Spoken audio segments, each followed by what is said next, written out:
Balik na tayo sa game. For round 2, let's call on Aya and Via. Let's play Family Feud.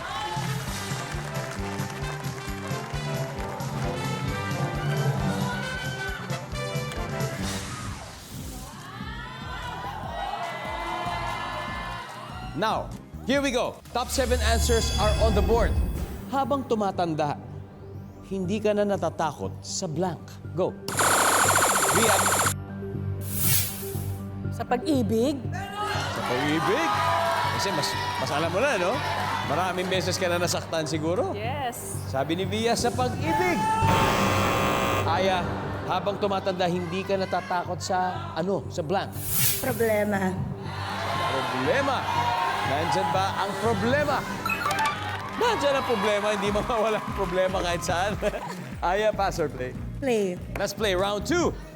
Okay. Hotness to the max. Joanna, habang tumatanda, hindi ka na natatakot sa Mawala ng trabaho. Mga mahalagang bagay. Survey says, wala, Rain. Habang tumatanda, hindi ka na natatakot sa blank. Mapagod. Mapagod sa bagay. Iba yung energy pag bata, iba na kapag tumatanda, di ba? Nandyan ba ang mapagod? Wala. Jonica, habang tumatanda, hindi ka na natatakot sa Mawala ng pag-asa. mawalan ng pag-asa. Survey says, wala rin. Ma'am Katrina, eto actually simple lang to eh. Habang tumatanda, hindi ka na natatakot saan? Saan? Mamatay. Hindi ka na natatakot sa blank. Hindi na natatakot mawalan ng pera. Mawalan ng kayamanan. Via, Mamatay din siguro. mamatay. Okay, Natasha. Final answer will come from you. Habang tumatanda, hindi ka na natatakot sa blank. Mamatay. Kayo, nung bata ka, Jonica, ano pa kinatatakutan mo? Aso. Aso rin. Kaya hinabol na kasi ako ng aso. Talaga? Naku, sana naman di ka nakagat. Hindi naman. Kung nakagat ako, siguro tumatahol na din ako ngayon. Ako, daga.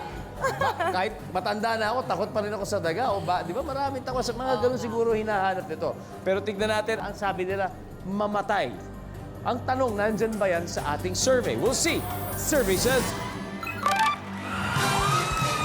Alright, everybody, let's see number 1. Number 3. Number 4. Number 5. And finally, number 6.